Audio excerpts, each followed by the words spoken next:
오늘 2024년 12월 11일입니다. 우리의 성화와 선행 벨직 신앙고백서 24항입니다. 그리고 이제 제가 부제를 달기를 주님의 소원이라고 한번 달아봤습니다. 우리 지난주에는 나의 공로와 주님의 공로, 하나님께서 우리를 의롭다 칭해 주심에 있어서 나의 공로는 1도 들어가지 않는다 했습니다. 100% 온전히 주님의 공로로 말미암아 우리가 의롭다 여겨진다 하였습니다. 하나님 앞에서 우리의 의는 하나도 없습니다. 오직 예수 그리스도의 십자가의 공로로 그 보혈의 은혜로 말미암아 주님의 공로로 우리가 의롭다 되는 것입니다. 이것은 법적 용어라 그랬지요.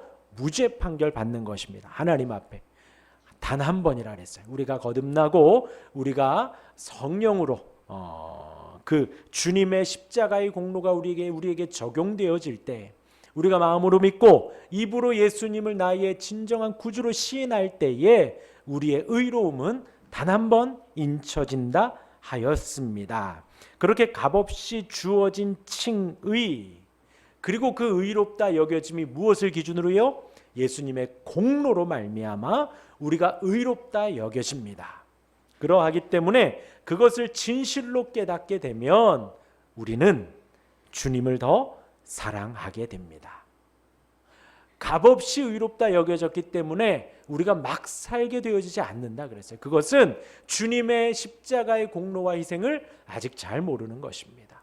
그 주님의 십자가의 희생이, 공로가 얼마나 큰지 나를 의롭다 해주시기 위해 이 땅에 태어나시고 또 자라가시고 또 30살 되셔서 그 공생의 사역을 하시며 모욕당하시고 손가락질 당하시고 미쳤다, 귀신 들렸다 여김 당하시며 무죄임에도 불구하고 불법적인 재판 속에서 한마디 안 하시고 그 억울함 속에서도 한마디 안 하시고 십자가를 지셨습니다. 벌거벗겨져서요. 그 수치를 당하시며 우리를 의롭다 여겨주는 그 기준을 세워주신 거예요. 주님의 보혈의 은혜로 그 십자가의 공로로 말미암아 우리가 값없이 칭의의 은혜를 누리게 됩니다. 그러하기에 그 은혜를 아는 우리는 하나님을 사랑하게 되지요. 그 사랑이 더욱더 점점 더 커간다 말씀을 드렸습니다. 그 사랑으로 충만해지지요. 그 사랑으로 충만해지면 우리는 어떻게 돼요? 우리는 겸손해집니다. 겸손해집니다. 한없이 겸손해져요. 왜요? 우리의 공로가 없기 때문이지요. 우리의 의로움이 하나도 없기 때문에 우리는 겸손해집니다. 그리고 우리의 구원의 확신이 더욱더 뚜렷해집니다. 왜요? 그 구원의 확신이 나의 의, 나의 행함, 나의 어떤 선행이 아니기 때문에, 그 기준이 분명하고 흔들리지 않고 견고하기 때문에 구원의 확신은 더욱더 또렷해집니다.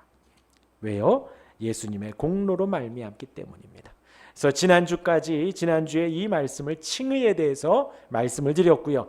오늘은 칭의에 의해서 선행 그리고 성화에 대해서 좀 나누려고 합니다. 우리 먼저 앞을 보시며 24항을 한번 천천히 읽어보겠습니다. 좀 깁니다. 한번 읽어보겠습니다. 시작. 우리는 하나님의 말씀을 들음과 성령의 역사하심으로 말미암아 사람 안에 생기는 이 참된 믿음이 그 사람을 중생하게 하여 새 사람을 만든다는 것을 믿습니다. 이 참된 믿음이 그 사람으로 하여금 새로운 삶을 살게 하며 죄의 종이 됨에서 자유롭게 해 줍니다. 그러므로 이 의롭게 하는 믿음이 그 사람으로 하여금 선하고 거룩한 삶을 사는데 무관심하게 만든다는 것은 옳지 않습니다.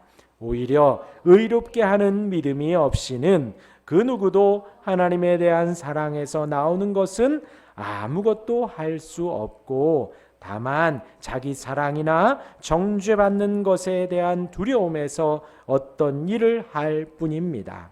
그러므로 거룩한 믿음이 사람 안에서 작용하지 않는 것은 있을 수 없는 일입니다. 왜냐하면 우리가 헛된 믿음에 대해 말하지 않고 성경이 사랑으로서 믿음이라 일컫는 것에 대해 말하기 때문입니다. 이 믿음은 하나님께서 당신의 말씀에서 명령하신 행위들을 자신에게 적용시키도록 사람을 권유하는 것입니다.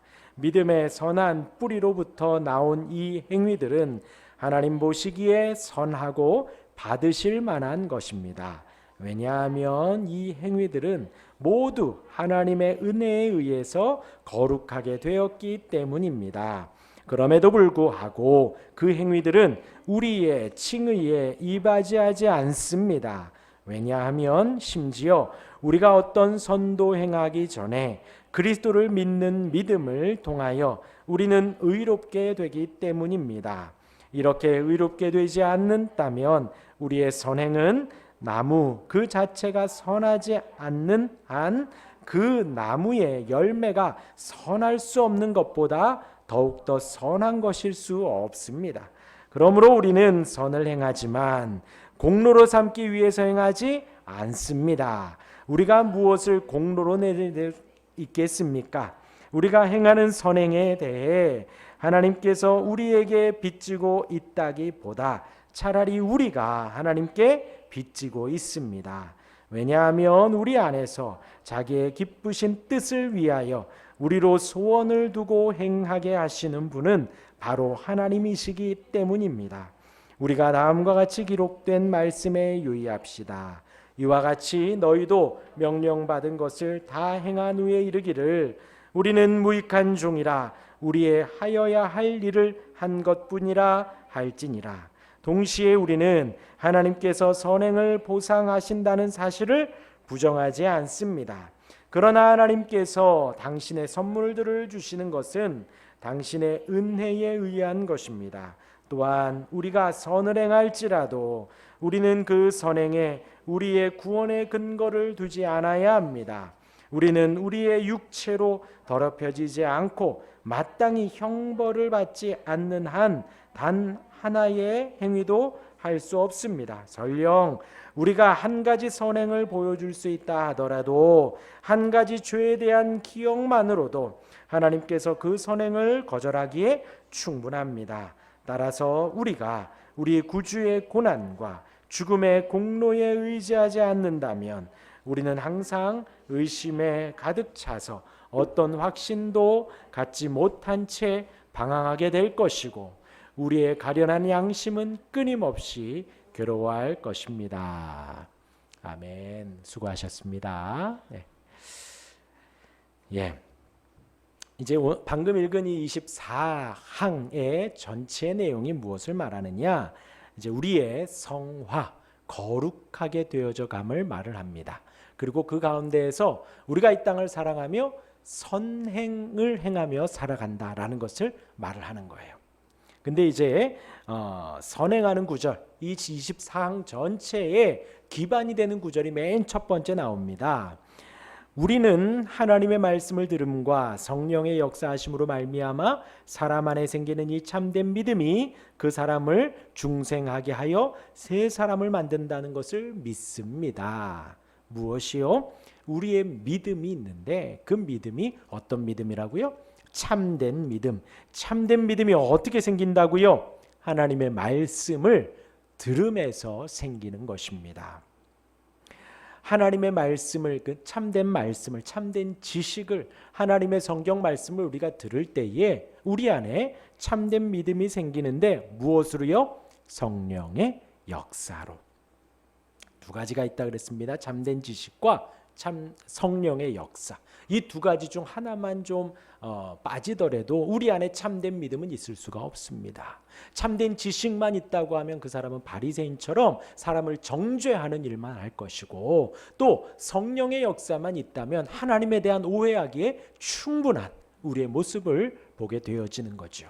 우리는 하나님의 말씀을 들음으로 또 우리 안에 성령의 역사로 참된 믿음이 생깁니다.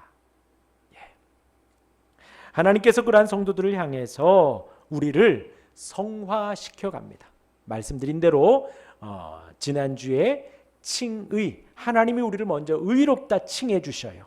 의롭다 칭해 주시고 그리고 우리를 이 땅을 살아가며 성화, 거룩하게 만들어 가신다는 것입니다. 우리 말씀 두 구절을 제가 읽어드리면요, 예레미야서 36장 26절에 이렇게 나와 있습니다. 또 같이 읽을까요? 시작. 또 새 영을 굳은 마음을 제거하고 부드러운 마음을 줄 것이며 새 영을 너희 속에 준다 했습니다. 새 마음을 너희에게 준다 그랬어요. 그러니까 우리가 착각하면 안 됩니다. 우리 안에서 뭔가 스물스물 일어나고 우리 안에서 새로운 것이, 거룩한 것이 막 솟아나는 것이 아니에요. 우리는 원죄 가운데서 죄인 가운데 태어났고 우리는 그 죄 가운데서 살아납니다. 우리 안에서 솟아나는 것은 모든 것이 다 죄로 시작하고 죄로 맞춰져요. 그러하기에 우리를 거룩하게 해가는 것은 어디서 나오냐? 우리 안에서 나오는 게 아니라 외부에서 들어오는 거예요. 외부에서. 성령께서 우리에게 일으켜 주시는 것입니다. 그래서 새 영을 너희 속에 둔다는 거예요. 우리 안에 새 영이 오셔서 새 마음을 주셔서 우리의 굳은 마음을 제거한다 그랬어요. 제가 지난 주일에 잠시 말씀을 드렸습니다. 제가 조금 있다가도 말씀드리겠지만 우리가 이웃을 사랑하라는 말씀을 드렸어요.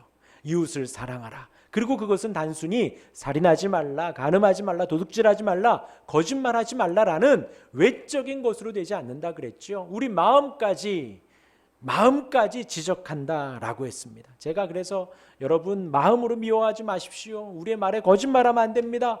도둑질하면 남의 것을 탐내면 안 됩니다라고 말씀드릴 때에 앉아 계신 여러분들이 어떤 마음 자세로 들으면 안 된다고요? 목사님이나 잘하세요. 그러면 안 된다 그랬죠. 그게 바로 이 굳은 마음이에요. 다친 마음이에요. 우리가 말씀을 보며 들을 때에 부드러운 마음으로 아멘하며 무엇으로 본다고요? 창으로, 안경으로 본다고요? 말씀을? 아니요. 거울로 보는 거예요. 거울로. 이 말씀을 안경으로 해서 다른 사람을 보게 되면 안 됩니다. 안 돼요. 그러면 바리새인밖에 안 되는 거예요. 말씀을 빗대어 다른 사람을 보며 말씀을 빗대어 누굴 봐야 된다고요? 나를 봐야 되는 거예요. 나를.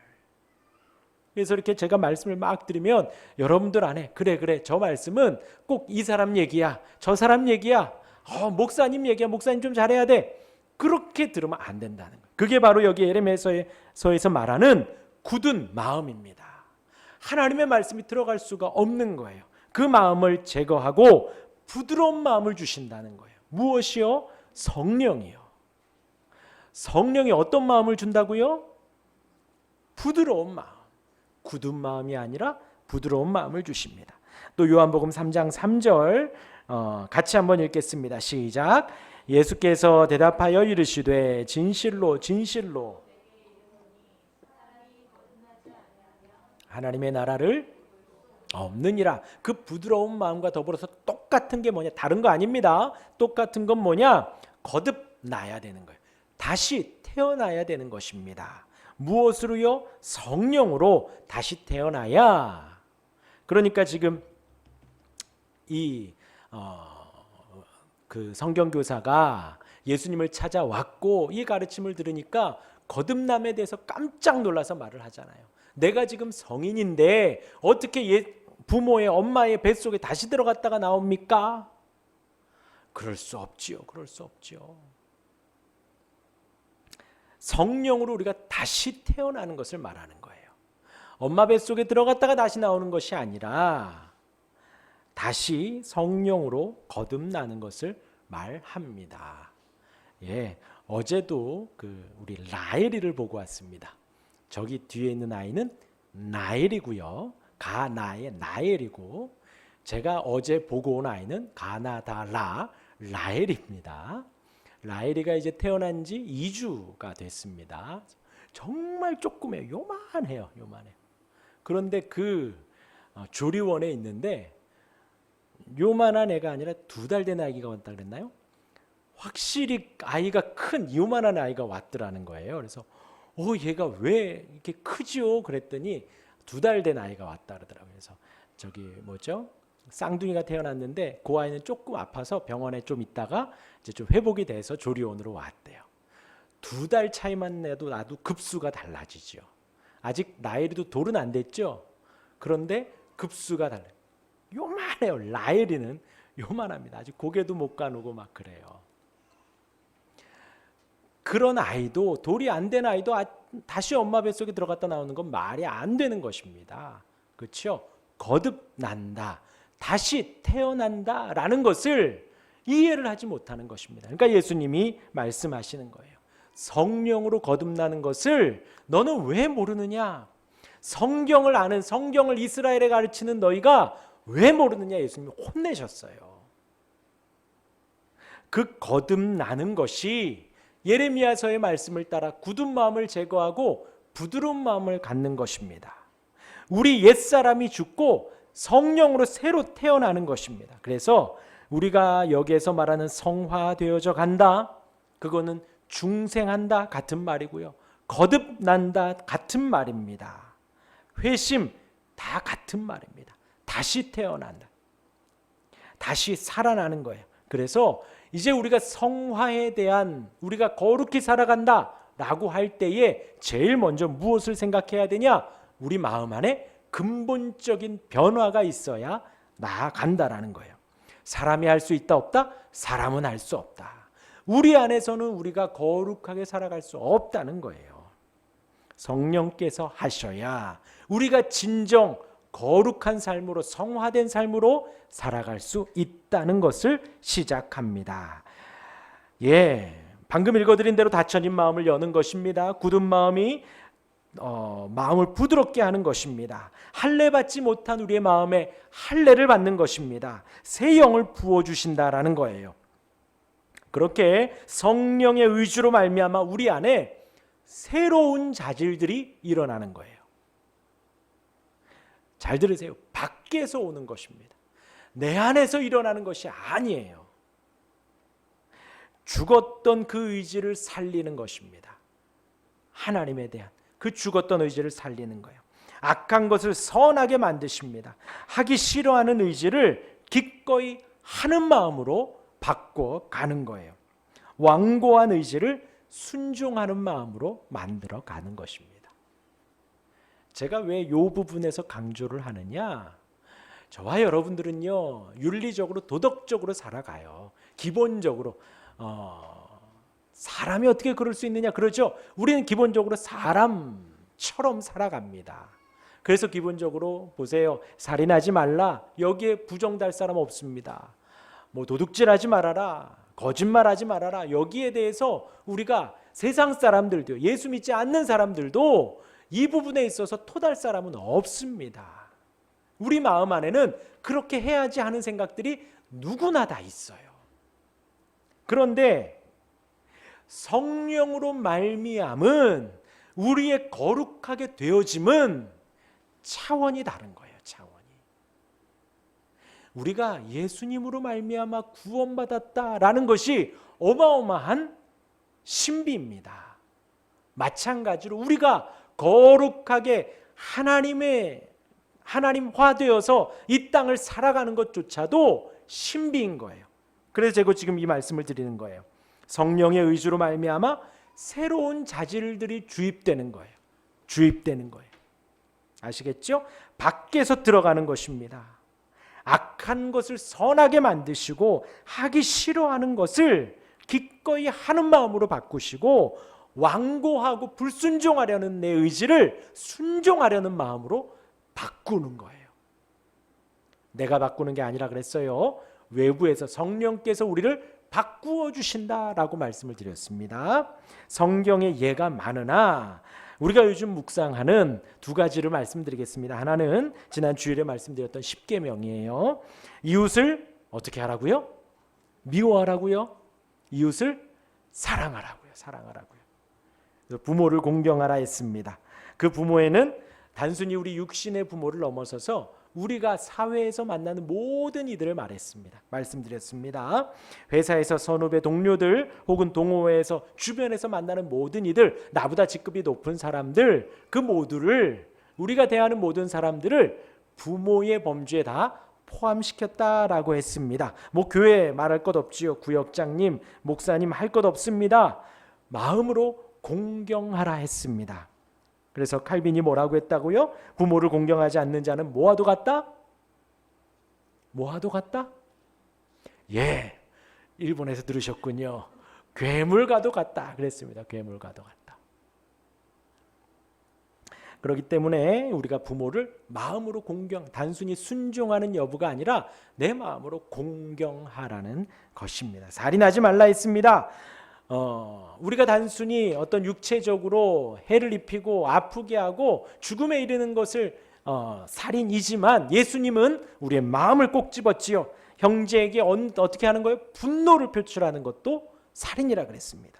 또 욕하는 것도 예수님은 직접 말씀하셨어요. 우리가 욕을 해도 심판받는다 그랬어요. 욕을 해도. 그렇죠? 그리고 미련하다 또 안 된다 그랬습니다. 남을 깎아내리는 거. 너는 못해. 너는 안 돼. 그것도 안 된다. 미련하다. 이것이 끝이 아니지요. 그것은 우리가 최소한도로 해야 되는 것이고 믿는 사람이라면 적극적으로 무엇을 해야 된다고요? 상대의 생명을 보존하기 위해서 우리가 분발해야 합니다.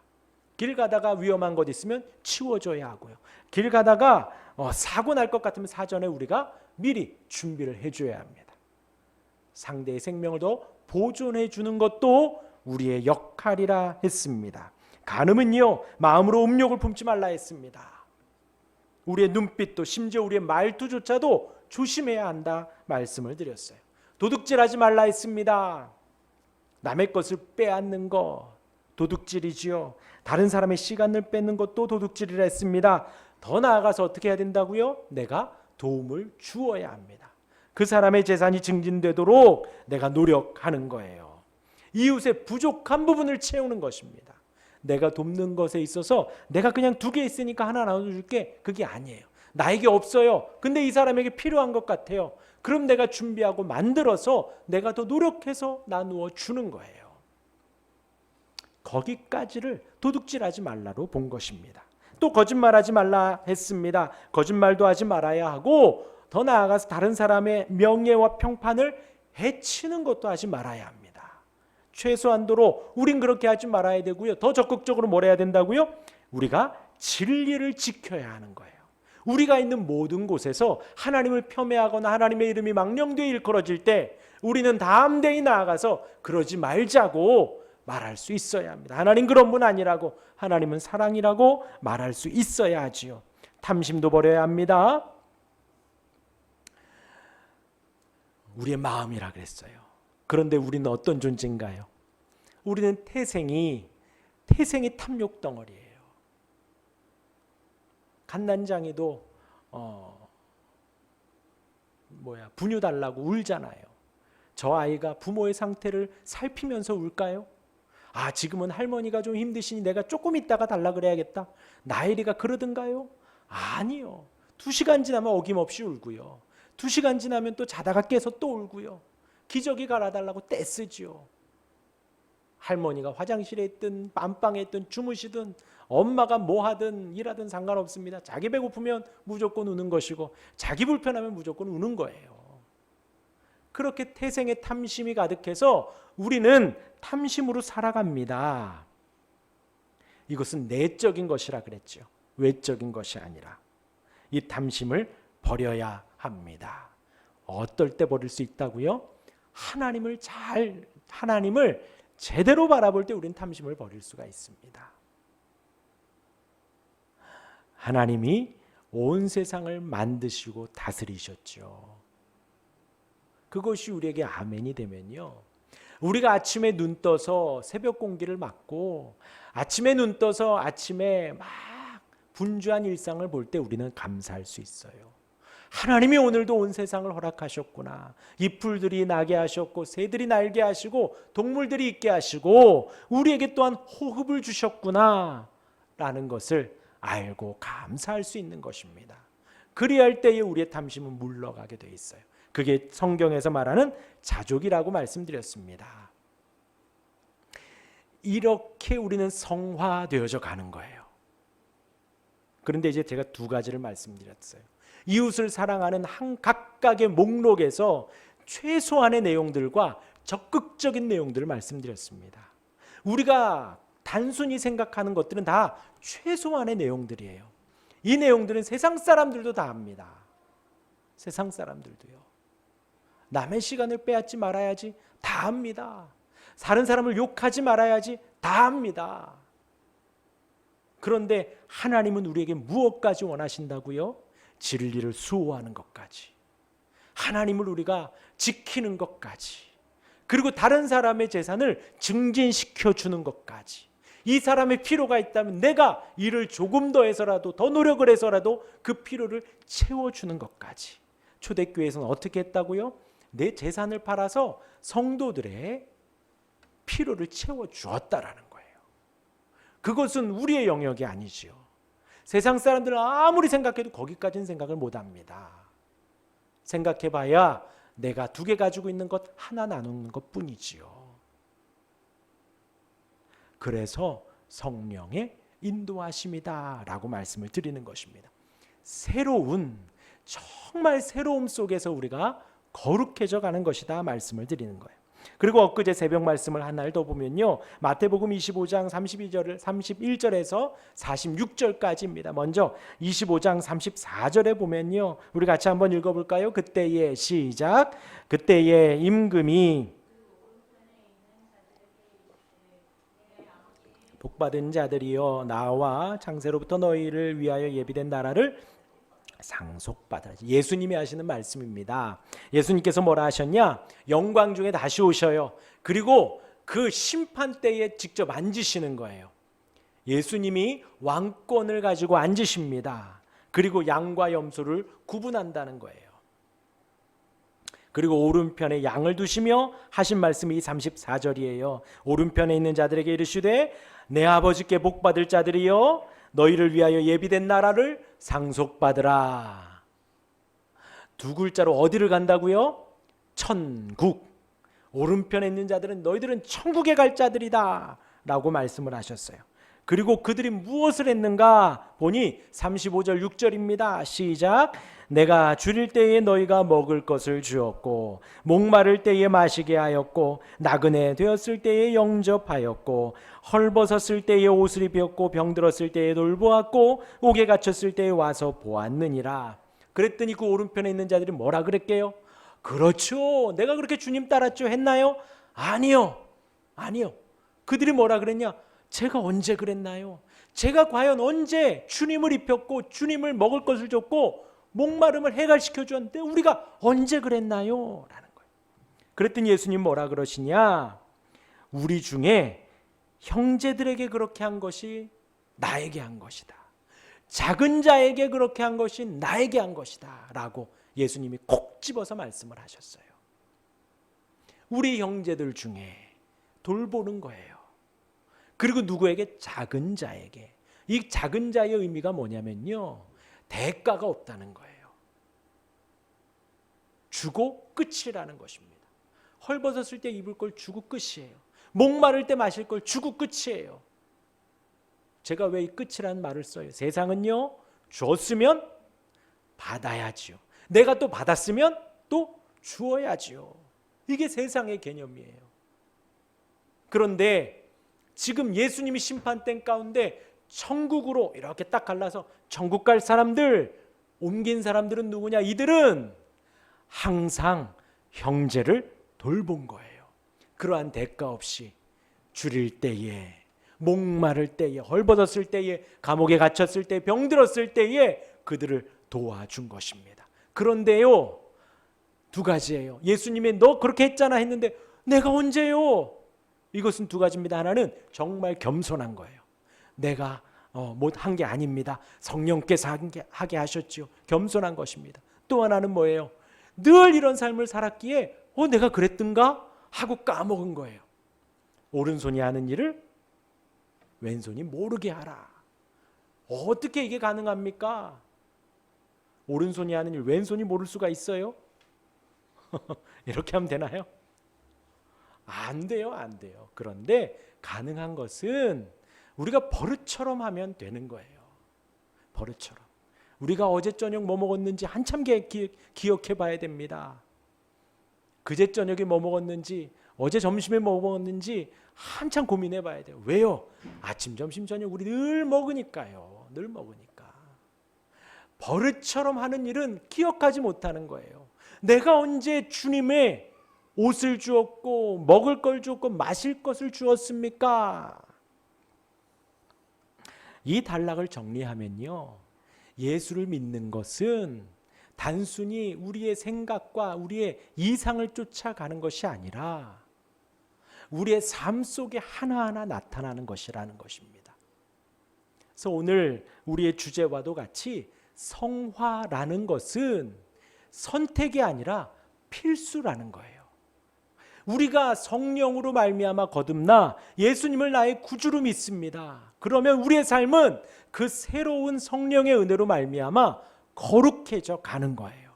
조금 착해져 가고 아까 말한 대로 살인하지 않게 되고 다른 사람의 생명을 보존하게 되고 도둑질하지 않게 되고 다른 사람의 재산을 더 증진시키려 노력하게 되고요. 거짓말하지 않게 되고 진리를 수호하고 증거하는 삶으로 살아간다는 것입니다. 우리의 형제들을 돌보며 작은 자를 항상 무엇이 부족한지, 먹을 것이, 마실 것이, 입을 것이 무엇이 부족한지 돌아보며 챙겨주는 것이 성화의 삶이다라는 것입니다. 정리하면요, 칭의로 성령님은 나를 의롭다 하셨습니다. 그 주님의 소원은 무엇일까요? 나를 성도로 부르신 그 주님의 소원은 무엇일까요? 우리의 성화입니다. 그리고 그것을 위해서 우리 주님은 하나님 보좌 우편에서 지금 우리를 위해 기도하고 계십니다. 내가 칭의로 의롭다 되었다면 주님의 소원을 알아야 하지요. 그 주님의 소원은 우리의 거룩한 삶입니다. 내가 평생 추구하는 삶이에요. 선택이 아니라 필수입니다. 성도들은 그 성화를 나의 사명으로 생각을 해야 합니다. 그래서 우리 교회 그 구역 모임을 하면요, 항상 기도 제목을 말하라 해요. 근데 그 기도 제목에 사실 이 부분이 중점적으로 있어야 합니다. 내가 신앙생활을 하면 이 부분이 어렵습니다. 기도해 주십시오. 내가 성화로 살아가는데 이 부분이 잘 안 됩니다. 기도해 주십시오. 이것이 우리의 기도의 제목에 항상 중심에 있어야 합니다. 그런데 우리는요, 여전히 완전하지 않지요. 제가 지금 말씀드린 이 이론에 대해서 자유로울 사람 저를 포함해서 아무도 없습니다. 우리는 완전하지 않기 때문입니다. 그래서 날마다 성장해야 합니다. 날마다, 그러나 나는 날마다 죄를 짓지요. 그러하기 때문에 그 죄 때문에 나는 슬퍼해야 합니다. 날마다 나는 죄의 용서를 구해야 합니다. 성화는 우리 신앙생활에서 그렇게 진행되어져 가는 과정입니다. 예를 들면 술과 담배에 대한 나의 연약함과 싸우는 것이지요. 혹은 TV 앞에서, 핸드폰 앞에서, 게임 앞에서 나의 무기력함과 방탕함과 싸우는 것입니다. 내 안에 피어나는 미움과 불평과 불만과 계속해서 싸워가는 것입니다. 나는 성령을 힘입어 그러한 죄와 싸우는데 게을리하지 말아야 합니다. 부지런히 주를 섬겨야 합니다. 내 마음 안에 미움이 있어요. 주님은 그 미움을 원하실까요? 아니면 내 안에 사랑을 원하실까요? 그 주님을 바라며 내 죄와 싸우는데 게을리하지 말아야 합니다. 근데 말씀드렸지요, 여전히 우리는 완전하지 않아요. 그것과 싸워가는 거예요. 내 안에 계신 성령께서 내 안에 있는 내 육신의 죄와 늘 싸워가는 것입니다. 나는 내가 거룩하게 되어서 죄가 나를 다스릴 수 없을 것임을 믿는 거예요. 죄가 나를 다스리지 못한다는 거예요. 성령이 우리를 다스려 가시죠. 하지만 간간히 죄에 저항 못하기도 합니다. 저항하지 못하기도 해요. 변화되었지만 이미 아직 완전하지 않기 때문입니다. 그러나 우리는 날마다 두 가지 중 선택을 해야 돼요. 하나님께로 돌이켜서 하나님의 복된 길로 가든지, 아니면 하나님을 돌아서서 죄와 불순종의 길로 가든지, 우리는 항상 이 싸움을 해가는 것입니다.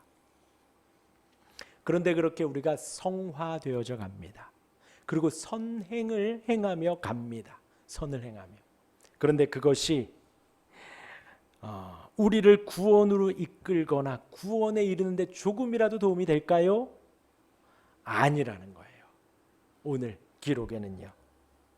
마지막 구절에 이렇게 쓰여 있습니다. 우리는 우리의 육체로 더럽혀지지 않고 마땅히 형벌을 받지 않는 단 하나의 행위도 할 수 없습니다. 설령 우리가 한 가지 선행을 보여줄 수 있다 하더라도 만약에 평생에 하나의 선행을 했어요. 선행을 했어요. 누가 봐도 내 동기와 행함이 너무나도 선해. 내가 언제 봐도 너무나도 잘했어. 그런데 한 가지 죄의 기억만으로도 하나님께서는 그 선행을 거절하기에 충분하다라는 거예요. 하나님의 입장에서 봤을 때는 선을 행한 것, 선행 얼마나 큽니까? 마음으로도 선행을 하고 나의 행위로도 선행을 한 거예요. 나의 삶 속에서. 그런데 그것과 그리고 더불어서 내 안에 있는 죄에 대한 아주 작은 기억만으로도 하나님은 그 선행을 지워버리기에 충분하다라는 것입니다. 그래서 성경에서는 우리가 선행하고 성화되어져 가고 우리가 막 봉사도 열심히 하고 많이 하는 것에 대한 면류관에 대해서 성경은 인정합니다. 우리가 축복을 거룩히 살아가면서 하나님으로부터 오는 상급, 성경은 그것을 인정해요. 그 상급을 인정을 하지만 그것이 우리의 구원과 구원에 이르는 데 도움이 되지는 않는다라는 거예요. 그리고 우리가 나중에 그 상급을 가지고 면류관을 가지고 주 앞에 딱 갔는데 그 주님의 영광스러운 보좌가 내가 가지고 있는 상급과 면류관보다 훨씬 더 영광스러워요. 훨씬 더 아름답습니다. 그래서 그 면류관을 던져 주의 보좌 앞에 던져버린다는 거예요. 이것이 필요가 없구나.